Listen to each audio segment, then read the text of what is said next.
Ang title po ng lesson natin ngayon ay Mula sa Kadiliman Tungo sa Liwanag. Ang mga version ng Biblia na ating gagamitin ay ang Bagong Biblia at New King James Version. Mga kapatid, itong lesson natin ngayon, ang main verses po natin ay sa unang Pedro, Kapitulo 2, talatang 1 hanggang 12, so 12 mga talata ito. Kung tutuusin mga kapatid, hindi nga lang every Sunday na tinapik natin, no, yung unang Pedro, yung sulat ni Pedro, yung unang sulat ni Pedro. Kung tutuusin, ito na po yung pang-apat na lesson natin. Nalatapos na po natin yung chapter 1. At ngayon, simula ng chapter 2, magsisimula tayo sa verse 1 hanggang 12. Mga kapatid, ang tunay na pananampalataya ay hindi lamang pagbabago ng pangalan ng relihiyon o pagiging aktibo sa church. Hindi natatapos yun doon. Ang tunay na pananampalataya ay may bunga ng pagbabago ng buhay. So, ang tunay na pananampalataya ay lumalabas, mga kapatid. Okay, nagbago ka ng pananampalataya dahil galing ka sa maling pananampalataya. Pero hindi natatapos doon. Kailangan mga kapatid magkaroon ng pagbabago rin sa buhay po natin. At yun, makikita po natin dito sa ating gagawing pag-aaral. Sa bahaging ito ng sulat ni Apostol Pedro, dito ay pinapaalalahanan niya tayo na tayo mga mananampalataya kung paano tayo dapat mabuhay bilang bayan ng Diyos sa gitna ng makasalanang sanlibutan. Kaya dito makikita po natin yung mga bagay na dapat nating iwasan at itakwil o iwaksi. At dito makikita rin natin kung ano ba ang dapat na maging mithiin natin, yung goal natin na mga Kristiyano. Kaya ano ba ang goal ninyo sa buhay? O ano ba ang mithiin ninyo sa buhay? Mga gusto ninyo. At dito tinuturuan tayo na dapat hindi ito nawawala at number 1 sa mga kagustuhan natin sa buhay bilang Kristiyano. At ipinapakilala rin dito ang isang pagpapakilala tungkol sa ating Panginoon Kristo kung sino ba ang Panginoon Kristo dito sa punto ng sulat ni Apostol Pedro. At yung kaugnayan natin doon, yung pagkakakilanlan natin, yung identity natin bilang kay Kristo. Paano tayo dapat mamuhay rin sa harap ng mga tao. So yan ang mga diwa ng tatalakayin natin. Umpisa na po natin. Yung unang punto natin dito, yung mga bagay na dapat nating iwaksi. Ang sabi rito, kaya't iwaksi ninyo ang lahat ng kasamaan, pandaraya, pagkukunwari, inggitan, at lahat ng paninirang puri. So ito mga kapatid, panawagan to ni Apostol Pablo o ni Apostol Pedro sa mga mananampalataya. Pag-aralan po natin, sapagkat ito'y nagtuturo sa atin na dapat tayo magkaroon ng bagong buhay. Sabi rito, kaya't iwaksi ninyo. Unang-una, yung talata nagsimula sa salitang kayat. Ibig sabihin, conclusion to. Therefore, iwaksi ninyo. Di ba? Therefore, laying aside. Itabi nyo na yan. Tapon nyo na yan. Pag sinabi, iwaksi, tapon na yan. Alisin ninyo, talikuran ninyo. Huwag nang babalikan yan. Pero sabi dito, kayat. Kayat, ibig sabihin, may kaugnayan nito mga kapatid, doon sa huling sinabi ni Pedro. Doon sa Kapitulo 1, di ba? Chapter 2 na to So sa chapter 1, ito ang konklusyon na dapat nating gawin pagkatapos natin marating yung sinasabi doon sa chapter 1. Ano ba yung sinasabi sa chapter 1? Kung maalala ninyo yung sinasabi sa chapter 1, mga kapatid, tungkol sa atin na tayo ay ipinanganak na muli sa pamamagitan ng salita ng Diyos. O yayamang tayo ipinanganak na muli, eto ang sabi rito, born again ka na ba? Mananampalataya ka na ba talaga? Eto ang sabi, kaya't iwaksi ninyo. So meron tayong alisin, mga kapatid. Bilang mga mananampalataya, ano po yun? Iwaksi ninyo ang lahat ng kasamaan. Ano sa English ng kasamaan? Malice. Malisya. Di ba? So yung kasamaan, tumutukoy yan sa mga masamang hangarin o masamang kalooban laban sa iyong kapwa. So, dapat wala tayong ganyan. Katulad ng galit na may masamang balak. Galit ka kaya nagbabala ka na masama. Pag nanais na makaganti kasi, pananakit ng damdamin ng iba, masamang intensyon, di ba? Malis, hindi lamang ito panlabas na gawa, kundi pati masamang laman ng puso. Sa puso nang gagaling, di ba? Lahat ng pagkakasala, sabi ng Panginoon Kristo. So, alisin natin yan, malis, kasamaan. At sabi nito, lahat. Ano pa? Pandaraya, ibig sabihin, all deceit sa English. Lahat ng pandaraya. Yung pandaraya, yung panlilin lang, di ba? Panluloko. O yung pagiging tuso para makalamang sa iba. So, dapat ang Kristiyano, hindi tuso. Yung iniisip mo, gusto mo, makalamang ka palagi. O kahit minsan lang, hindi dapat eh. Lalo na kung palagi. Kaya nandyan, no, pag nandadaya ka, nandyan yung pagsisinungaling. Panluloko nga. At pagkukunwaring mabuti, pero may lihim na masamang layunin pala. Paggamit ng mga salitang mga salita para linlangin ang kapwa. So, panluloko yan. Sa mga politiko, maraming bulgar na nanluloko lang. Eh. Di ba? Binobola lang ko tayo. Di ba? Ano ba susunod? Hindi lang politiko yan, mga kapatid. At hindi naman lahat ng politiko. Tayo mga Kristiyano. Meron mga iba na nagsasabing Kristiyano pero nandadaya. So, lahat ng pandaraya yan, all deceit. Nandadaya ka sa exam. So, kasama na yun, oh.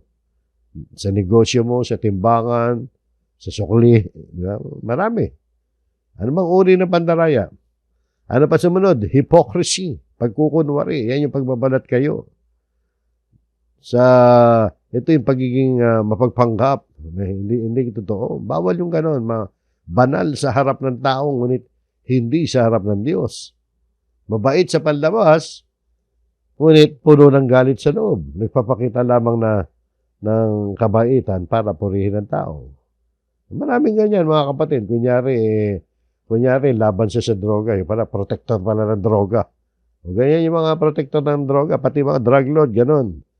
Nakapanood kayo ng pelikula niyan sa Netflix tungkol sa narco at tungkol doon sa mga drug lord na may factory ng shabu. Di ba? Ano yun eh, yung sa community nila, matulungin sila. Mabait sila. Para baga ordinaryong negosyante na mayaman na tumutulong sa marami, pero drug lord pala. Di ba? O, hindi na sa droga yan, mga kapatid, yung pagkukunwari.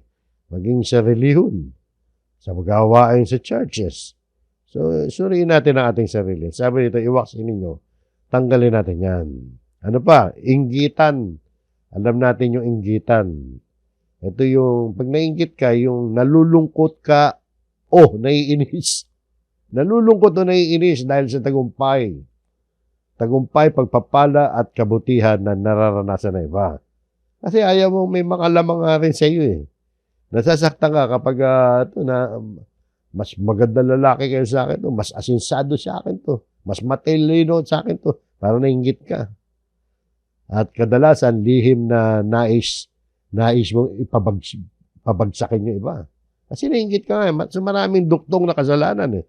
Kapag tayo nainggit. Mapanganib ang inggit. Sumisira yan ng samahan, ng kapatiran, at hindi lang kapatiran, maski sa mga labas ng church. Sa labas ng church, ng pagiging magkaibigan, nagdudulot kasi yan ng alita, nagbubunga ng iba pang mga pagkakasala. Ang Kristiyano, mga kapatid, ay dapat matuto tayong matuwa, magalak, na may sinseridad sa pag-asenso ng iba. Di ba? Lalo na, wag lang tayong nga na magagalak pag umaasenso ang drug pusher at yung gumagawa ng mga illegal. Iba na yun. Pero yung kapwa natin, kapatid man yan o hindi, kapag sila'y pinagpapala ng mga material na pagpapala, dapat kinatutuwa rin natin yun. O ano man ang adhikain nila na nakamit nila, dapat hindi tayo nainggit. Ano pa sabi? And all evil speaking at lahat ng paninirang puri. Yan. Paninirang puri. Pagsasalita yan ng laban sa kapwa, no? para sirain yung kanyang pangalan at pagkatao. Kasama na dyan yung naninira ka. Kasama na rin dyan yung chismis, panlalait, masasamang usapan laban sa iba, pagsasabi ng nakakasirang salita. Kahit totoo pa, minsan ang sinasabi, kung ang layunin naman ito ay makapanira, mali pa rin sa harap ng Diyos. Ano yun, lalo na yung mahilig sa chismis, sasabihin hindi, anong chismis? Totoo naman yung sinasabi ko. Yung chismis kasi parang nadedefine natin na bilang nagkakalat ka ng isang balita, totoo man yan o hindi. Tandaan niya, totoo man yan o hindi. Pag yan ay nakakasira, mga kapatid, sa kapwa mo, hindi ka dapat gumagawa ng ganyan. Ikatwiran na iba, hindi, totoo naman siya sabi ko, hindi ko mo totoo yan. Ikakalat mo na. Depende yan, mga kapatid, sa sitwasyon. At mag-aral tayo palagi ng salita ng Diyos para alam natin ang bawat sitwasyon. Sapagkat ang salita ng Diyos magtuturo sa atin ng wisdom, ng karunungan, di ba? So, yung susunod na punto natin ay yung susunod na talata sa verse 2. Dito ay makikita natin ang dapat mitiin. No? Kanina iwaksi. Ito yung dapat mitiin. Yung makamit natin. O, bilang mga born again, bilang mga nananampalataya na kay Kristo, ito ang bilin sa atin. Gaya ng mga sanggol na bagong silang, ay mithiin ninyo ang malinis na espiritual na gatas upang sa pamamagitan nito ay lumago kayo tungo sa kaligtasan. O gaya daw ng isang sanggol. Ano ba yung sanggol? Newborn babes. Hindi lang basta bata yan, kundi yung bagong silang. Kaya sabi nito, bagong silang. Ano ba yung bagong silang? And ano ba gagayahin natin sa kanila? Yung pagmimithi nila ng gatas, di ba? Tayo naman, namimitiin natin ay yung hindi literal na gatas, spiritual na gatas, sabi dyan. Mitiin ninyo ang malinis na spiritual na gatas. Ano ba yung malinis na spiritual na gatas? Kung titingnan natin sa English, mga kapatid, at sa buong konteksto ng Biblia, as newborn babes, sabi rin sa English, desire the pure milk of the word. Yung purong gatas ng salita. Ayan ang salita dyan. Salita ng Diyos, mga kapatid. Di ba ba? Kaya mga kapatid ay hindi sapat ang minsang pakikinig lamang ng aral. Kailangan nating magbasa ng Biblia, manabik tayo na gaya ng sanggol na sabik tayo makapakinig, mag-aral ng salita ng Diyos. So magbasa tayo ng Biblia sa personal level ninyo. Makinig sa pangangaral, dumalo sa mga pagtitipon. Physical. Yung online ay pang-emergency lang to at kung talagang extra na kaalaman, yan, pwede online. At yung talagang hindi makadalo, may mabigat na reason kung bakit hindi siya makapunta ng physical sa local church niya. So dapat magbasa tayo ng Biblia, makinig ng pangangaral, dumalo sa pagtitipon, palagi tayong nagninilay, pinubulay-bulay natin ang salita ng Diyos. At higit sa lahat, mga kapatid, susundin natin, tutuparin natin yung mga natututunan natin mula sa salita ng Diyos. Kapag kulang tayo sa salita ng Diyos, manghihina ang ating pananampalataya, maniwala kayo. Madali tayo matutokso at hindi tayo lalago, hindi tayo mag-grow sa kabanalan. Kaya dito yung tinuturo kung paano tayo mag-grow. Hindi yung banda na musika ang magpapagrow sa atin. Hindi yung ganda ng tugtugan. Hindi yung ganda ng pasilidad ng church. Ang magpapalago sa atin sang-ayon sa talatang ito, mga kapatid, no? Ay ang salita ng Diyos. Dahil tingnan niyo yung huling parirala yan. Upang sa pamamagitan nito ay lumago kayo tungo sa kaligtasan. Sa English yan, katumbas niyan, that you may grow thereby. Gusto niyo lumago sa pananampalataya? Lalo mapalapit sa Panginoon? Huwag kayong mag-a-absent sa pagtitipon. Mag-aral kayo, magsipag kayo, manabik kayo sa salita ng Diyos. Hindi yung ayaw na ayaw mo makinig ng salita ng Diyos na nababato ka, naiinip ka. Hindi ganon. Dapat magkaroon tayo ng pananabik na gaya ng sanggol. So yung continuation pa nito, magagawa natin yan, mga kapatid, kung nangyari sa atin yung susunod na talata. Magagawa natin na maging katulad ng sanggol na nananabik sa gatas, tayo naman ay nananabik sa salita ng Diyos para lumago tayo. Magagawa natin yan, sabi nito, kung natikman nga ninyo na ang Panginoon ay mabuti. Nakita niyo, di ba? Kung, may kung na, if indeed you have tasted that the Lord is gracious. Ikaw kapatid, talaga ba na-realize mo ang Panginoon ay mabuti? Sa makatuwid, kung oo ang sagot mo, nadama mo ang kabutihan ng Diyos, dapat manabik ka na gaya ng sanggol. Kasama na yung verse 1, no? Kung natikman, ibig sabihin, yung dalawang naunang talata na pinag-aralan natin, magagawa natin yan pag nandito tayo sa verse 3. Di ba? Ano ba yung nangyari doon? Napag-usapan natin, di ba? Sa verse 1, iwaksi ang mga iba't ibang kasalanan na nabanggit. At verse 2, ay manabik tayo sa dalisay na salita ng Diyos. At itong verse 3 nga, lumalabas dito sapagkat naranasan na natin, yung verse 1 and 2, no? Yung kabutihan ng Diyos, magagawa natin yung verse 1 and 2. O, yun yung naranasan natin kabutihan ng Diyos. Hindi pala yung verse 1 and 2. Magagawa natin yung verse 1 and 2 kung naranasan natin itong verse 3. Kung natikman nga natin na ang Panginoon ay mabuti. So, para sa mga tunay na mananampalataya ito. Kasi kung talagang nanampalataya ka, naunawa mo ang aral tungkol sa kaligtasan, lalo kang mananabik. At nandun yung pagtupad. Diba? Kasi may iwawaksi tayo. So, yun po mga kapatid. At susunod na punto natin, mga kapatid, ay yung susunod na talata rin. So, parang bawat talata rito may punto talaga. Lumapit kay Kristo na siyang batong buhay. At sabi rito, mga kapatid, lumapit kayo sa Kanya. Lumapit daw tayo kay Kristo. Pag sinabing lumapit, mga kapatid, isang panawagan ito, na pumunta tayo kay Jesus. Pero hindi naman natin mapupuntahan si Kristo, di ba? Sa kalagayan natin ngayon, nasa ba si Kristo? Nasa langit.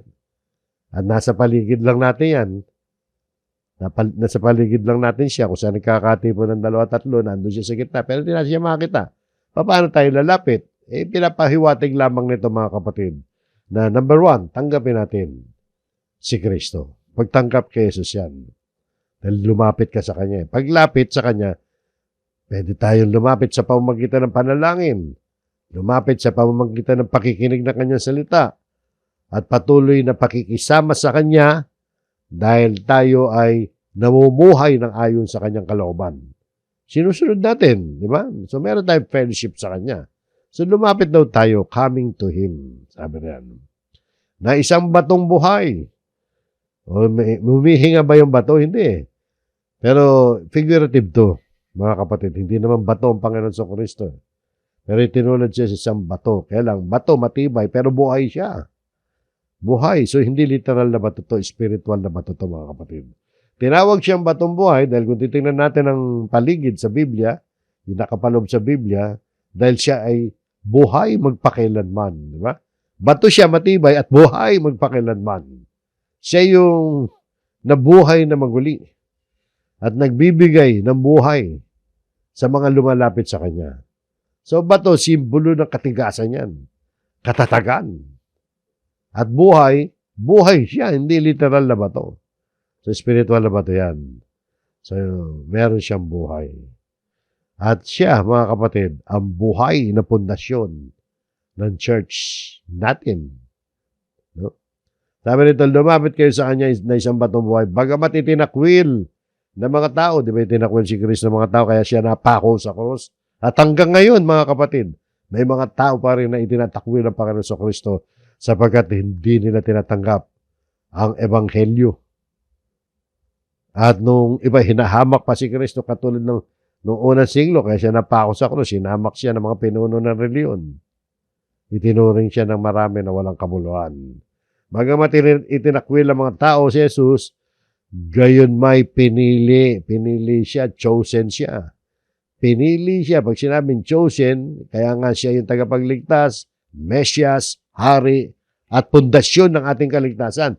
So, gayon may pinili siya. So, ang Panginoon sa Kristo ay chosen by God.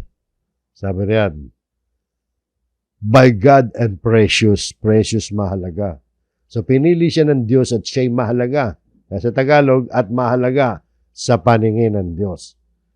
Napakahalaga ni Kristo sa paningin ng Diyos. Natatandaan niyo nung binautismoan si Kristo, ni Juan Bautista. No? May nadinig na tinig yung writer ng Mateo, Marcos, Lucas. Di ba? Nadinig nila, sabi, ito ang sinisinta kong anak na aking lubos na kinalulugdan. So, mahal na mahal siya ng Diyos.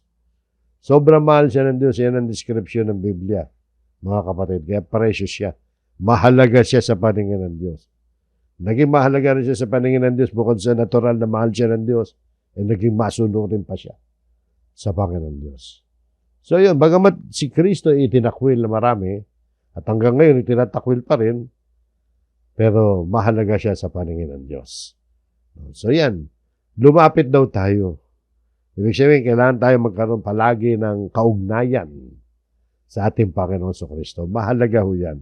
Dahil tayo mga nananampalataya na sa Kanya. At sumunod na talata, mga kapatid, ay ang pagkakakilanlan natin bilang bayan ng Diyos. Tayo tinawag na bayan ng Diyos sa Biblia. No? Spiritual na bayan ng Diyos. Hindi naman literal, no? Bagamat yung Israel noon, literal na bayan ng Diyos, spiritual din, pero sa bagong tipan, yung mga Kristiyano na. Hindi na kailangan na maging Israelita ka, kailangan naman ng palataya ka kay Kristo. Dito ay makikita natin, mga kapatid, na tayo ay, kung si Kristo ay tinawag na batong buhay, tayo man tinawag na mga batong buhay. At tayo inilagay sa spiritual na bahay. Tingnan niyo, mga kapatid, no? Tulad ng mga batong buhay. So, katulad din daw ni Kristo. Di ba? Tulad ng mga batong buhay. Si Kristo kasi batong buhay rin tayo. No? Ito, tingnan niyo, mga kapatid. Hayaan ninyong kayo ay maitayo. Tingnan niyo yung pagkakasulat sa Tagalog. Sa English naman are being built up. So, may nagbi-build up sa atin. May nagtatayo sa atin. Dito naman sa Tagalog ay sabi rito, hayaan ninyong kayo ay maitayo. Pinapakita rito, mga kapatid, ang Diyos ang tagapagtayo eh. So pinapakita rito, mga kapatid, na yung mga mananampalataya ay dapat ipinapahintulutan nila ang Panginoon Diyos na maitayo sila, na patatagin sila. Hayaan ninyong kayo ay maitayo. Nagpapahiwatig yan, nagpapasakop tayo sa Diyos dahil layunin naman ng Diyos ay maging matibay tayo eh. Maging matatag tayo, pabayaan natin kasi pwede natin kontrahin yan eh. Meron tayong free will. Malaya tayo.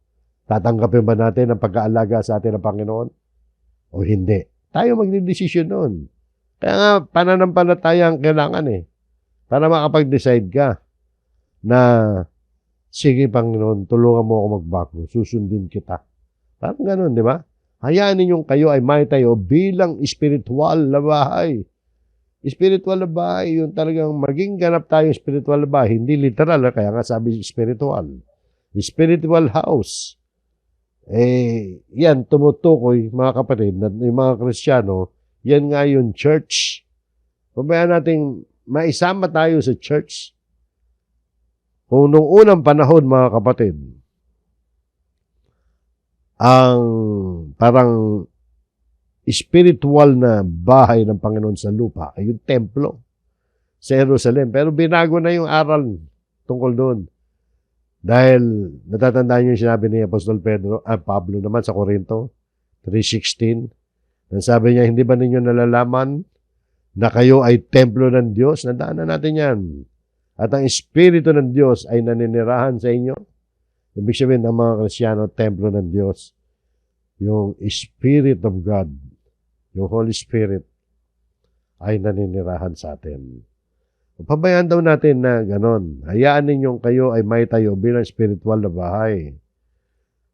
Tungo sa banal na pagkapari. Ibig sabihin, mga kapatid, doon pala tayo patungo. Doon tayo patungo. Sa English, wala na yung salitang tungo, kundi You also as living stones are being built up a spiritual house, a holy priesthood. So talagang itinayo tayo bilang mga kasama sa holy priesthood. Kaya mga kapatid, banal na pagkapare. Lumilitaw rito mga kapatid, kahit hindi ka ministro o pastor. Lahat ng mga mananampalatayang tunay ay ginawang pare ng Diyos. Pare, sa lumang tipan yung mga pare ay maaring sila lamang ang binigyan ng karapatan na maglingkod doon sa templo para sa mga gawain ng pagsamba. Pero ngayon, mga kapatid, ang lahat ng tunay na mananampalataya ay kabilang na sa banal na pagkapare. Pare kayo, mga kapatid. Kung kayo nananampalataya kay Kristo. Pero hindi katulad ng pare sa Levitico, sa Old Testament, at sa nakikita natin sa paligid na gumaganap ng mga seremonyas. Kundi, pare sapagkat tayo naglilingkod sa Panginoon. Sabi nito, tingnan nyo, kasi sumunod na na parirala, yun ang tinutukoy, paglilingkod to, no? Upang mag-alay ng mga espiritual na handog, o, di ba?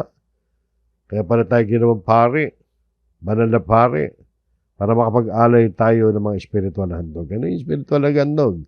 Noong araw, yung mga pare, nag-aalay ng handog, no? Mga sacrifices, pinapatay ang hayop, tapos sinusunog bilang burnt offering. Yung mga pare ang gumagawa noon sa templo sa Jerusalem noong araw. Pero ngayon hindi na, mga kapatid, hindi na yung pag-aalay na gano'n ng nais ng Diyos. Spiritual na to. Kaya sabi, spiritual na handog. Hindi yung literal na handog na hayop na susunugin. So dito nakita natin, ano ba spiritual na handog? Nandyan yung papuri at pasasalamat, di ba? Panalangin. Mga mabubuting gawa, mga paglilingkod sa Panginoon yan, pagsunod sa Diyos, pagbibigay, di ba? Yung nagiging mapagbigay tayo, matulungin tayo. Sa madaling salita, ang mga spiritual na handog natin ay may malaking kaugnayan sa pagtupad natin na mga natututunan natin na salita ng Diyos. Pag tinupad mo yan, naglilingkod ka sa Panginoon. Hindi naman literal na maglilingkod tayo na, hindi mo kailangan ng Diyos ng tagapaglingkod na literal. Sapagkat hindi naman siya nangangailangan ng ano paman. Ang gusto lang ng Diyos, mga kapatid, sundin natin siya. So upang mag-alay ng mga spiritual na handog, nakasiyasiya sa Diyos. Kasiyasiya sa Diyos. Paano magiging kasiyasiya sa Diyos yan? Yung talagang katanggap-tanggap sa Diyos sa pamamagitan ni Jesucristo. So yun po mga kapatid, yung pinakamahalagang bahagi nito, lahat ng pagtanggap ng Diyos sa tao ay sa pamamagitan lamang ng ating Panginoon Jesucristo. Hindi dahil sa ating sariling kabanalan, kaya natatanggap ng Diyos ang mga handog natin, kundi dahil kay Kristo, si Kristo ang ating tagapamagitan. Si Kristo ang daan upang ang pagsamba, panalangin at paglilingkod natin ay maging katanggap-tanggap sa Diyos. So, kailangan Kristiyano ka, number 1, di ba? So, yan yung pagkakakilala natin bilang bayan ng Diyos. Tayo bayan ng Diyos para maglingkod, mga kapatid. Tuloy natin. Sa susunod na punto, sa verse 6 ay yung si Kristo. Alam natin, batong buhay siya, pero siya rin yung batong panulok. Ano ba yung batong panulok? Chief cornerstone. No? Sabi nito, sapagkat ito ang isinasaad ng kasulatan. Tingnan ninyo aking inilalagay sa Zion. Yung Zion, mga kapatid, another name ng Jerusalem.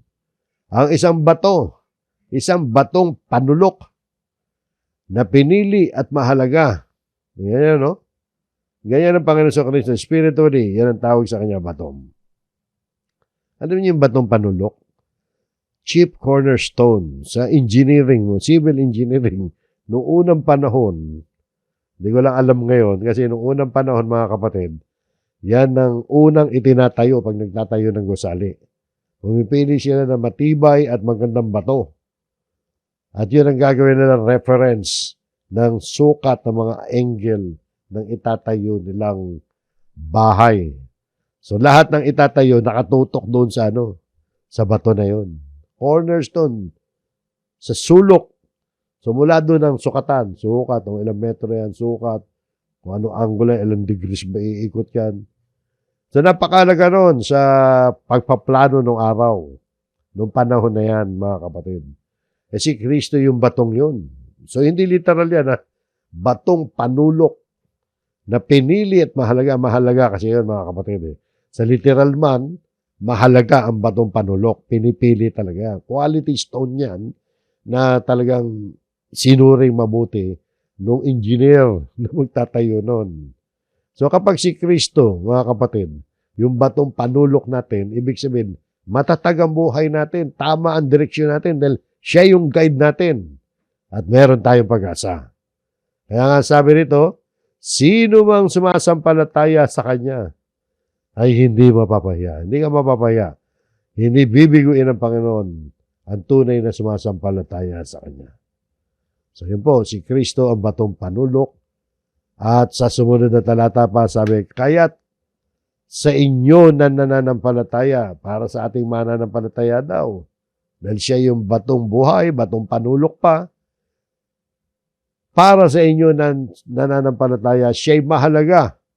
Subalit sa mga hindi nananampalataya, ang batong itinakwil ng mga tagapagtayo ng bahay ay siyang naging puno ng panulok. Di ba tapos? Para sa mga hindi mananampalataya daw, yung batong itinakwil ng mga tagapagtayo ng bahay ay siyang naging puno ng panulok. Yan na nga si Kristo. Yung bato daw na yan, para sa mga hindi mananampalataya, at isang batong nagpapatisod sa kanila. Yun. Para sa hindi mananampalataya, nakapagpapatisod yun.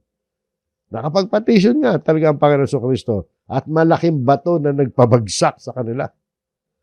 Kasi mga kapatid, sa Bible history, dito sa Bagong Tipan, si Jesus yung batong nakapagpatisod sa mga Hudyo. Yung mga Hudyo kasi noon, nung dumating si Kristo, naghihintay sila ng Mesias, nung dumating sa harapan nila, hindi nila tinanggap. Hindi nila pinaniwalaan, natisod sila. Imbis na maging sandigan nila, eh naging dahilan siya para tanggihan nila ang sinugo ng Diyos na tagapagligtas. Kaya natisod, yun yung natisod eh. Bakit sila natisod? Kasi, kaya sila natisod mga kapatid, sila'y natitisod dahil sa pagsuway sa salita. Na dito naman, sila'y tinalagaan. Natisod sila dahil sa pagsuway sa salita, mga kapatid. No? Being disobedient to the word.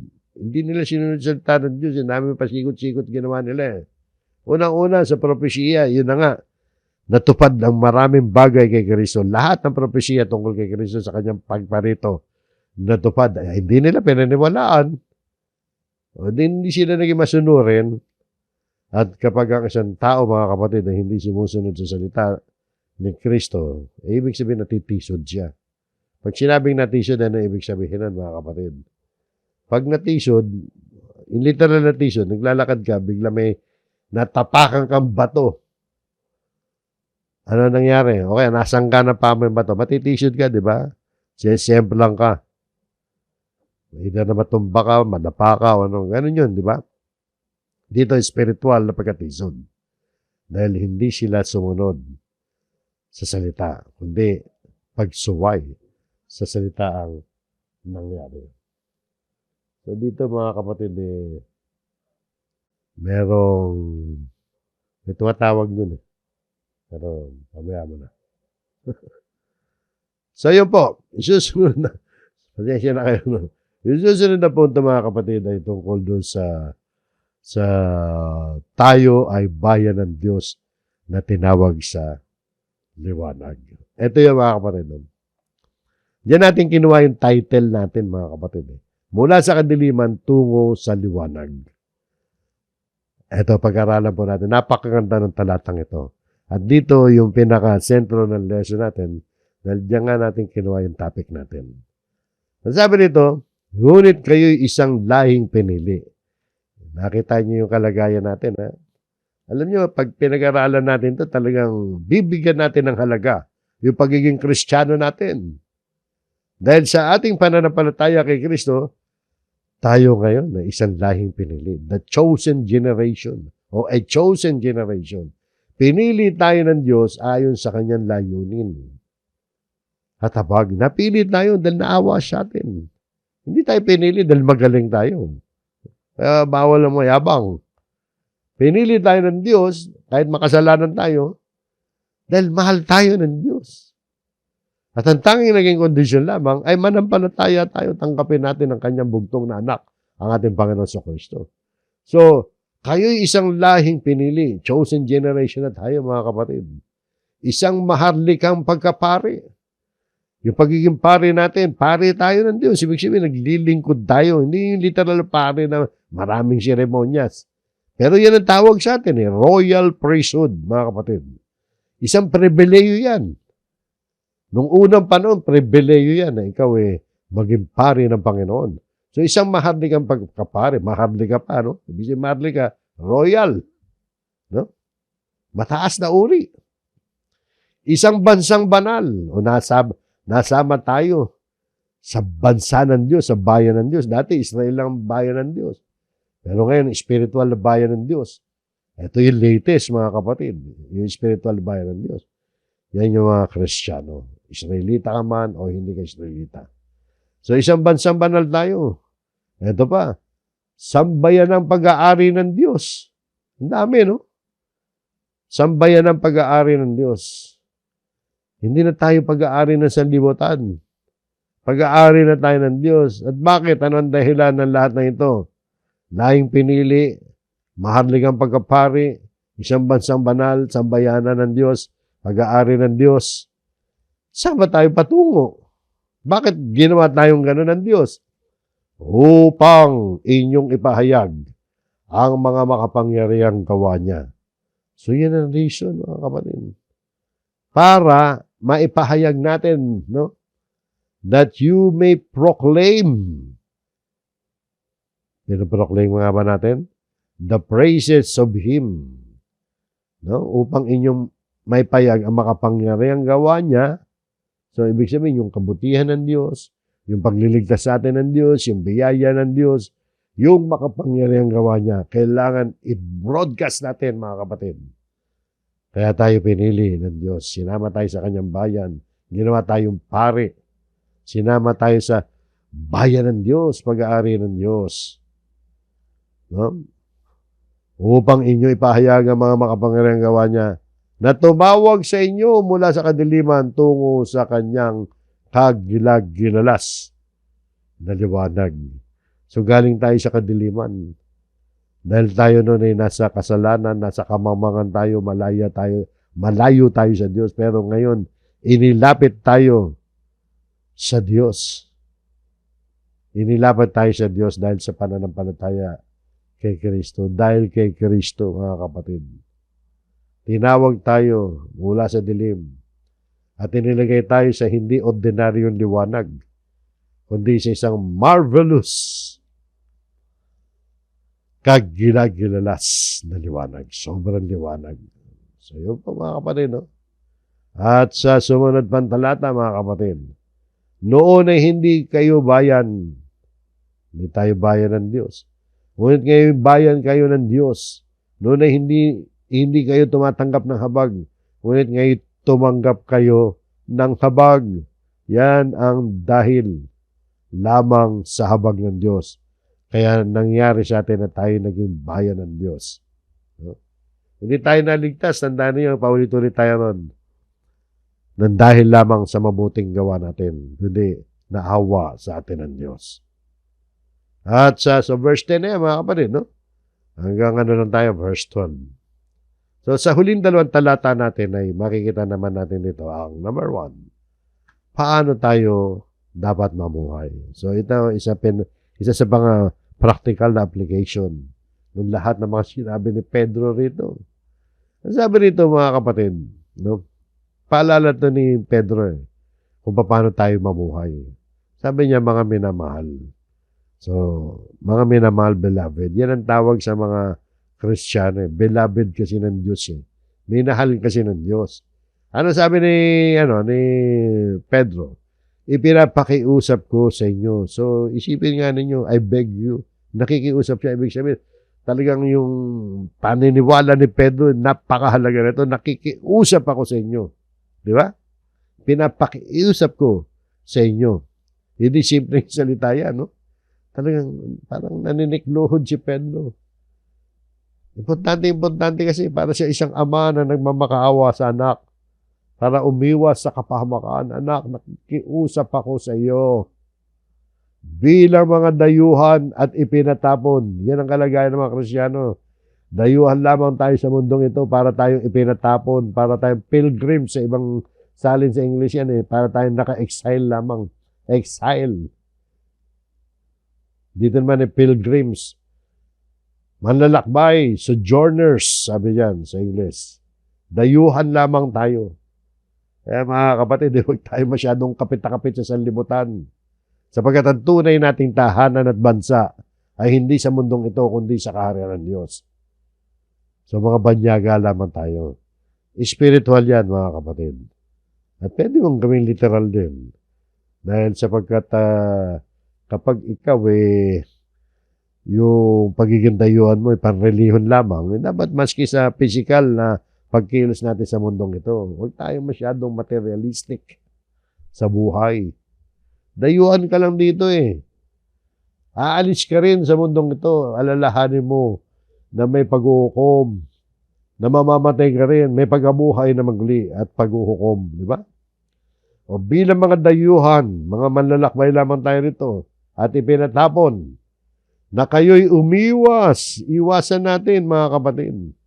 Para yung kanina, iwaksi, di ba? Iwasan daw natin to sa mga pagnanasa ng laman. Mga pagnanasa ng laman.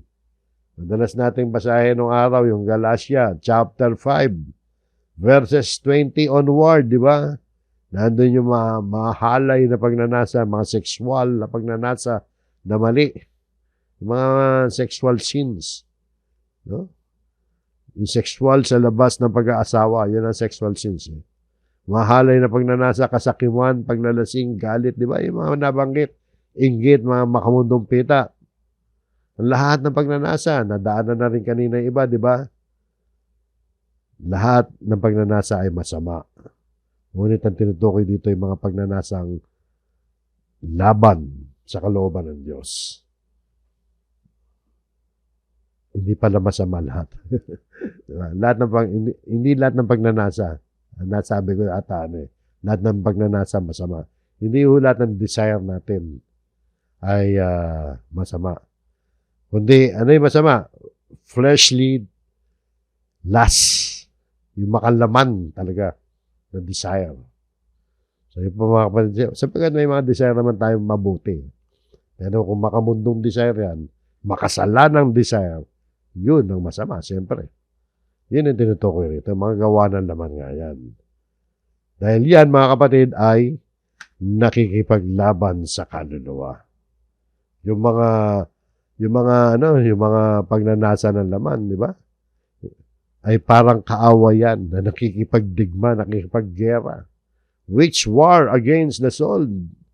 Sipin nyo, ginigera yung kaluluwa mo ng ng masamang pagnanasa. Ano yung masamang pagnanasa? Pagnanasa ng laman yan. Yan nga yung mga gawa ng laman. Sinisira nito yung spiritual na buhay natin. Iniladayo sa Diyos ang tao. Pinapahina ang pananampalataya. At maaaring humantong sa kapahamakan yan. Di ba? Hindi biro ang kasalanan, mga kapatid. Ito ay isang digmaan sa loob natin, mga kapatid. Kaya dito, bilang mga lingkod ng Diyos na hindi kabilang sa mundong ito, dapat tayo mamuhay na may kabanalan. Paano natin magagawa yan? Sa tulong ng ating madalas na pag-aaral ang salita ng Diyos. Magagawa ho natin yan. Hindi natin mararating yung kabanalang itinuturo sa Biblia kung hindi tayo mag-aaral ng salita ng Diyos. Natatandaan niyo yung panalangin ng Panginoon sa John 17:17 yun eh. Nasabi niya sa Ama, Ama, pakabanalin mo sila sa katotohanan. Ang salita mo ay katotohanan. Sama ko din ang salita ng Diyos ang makapagpapabanal sa tao. Tumutulong sa atin yan na mapahiwalay ang buhay natin sa buhay ng sanlibutan. Kaya mahalaga ang salita ng Diyos, mga kapatid. So yun po. Ang susunod na talata, yung huling talata natin, at sabi rito, maging marangal ang inyong pag-uugali. Pag sinabing marangal, ibig sabihin, mabuti yung pag-uugali natin, malinis, kapuri-puri, may dangal. Hindi sapat yung sinasabi lamang natin na tayo Kristiyano. Dapat itong makita sa asal natin. Pag-uugali natin, pananalita natin, mga gawa natin, yung tunay na kabanalan, mga kapatid, ay dapat nakikita sa atin sa araw-araw. Ano ba tingin sa iyo ng kapitbahay mo? Okay lang kung ang tingin sa iyo ng kapitbahay mo na mahilig ka sa Biblia. Pero ang masama nito, baka mamaya ang tingin ng kapitbahay mo ay ganito.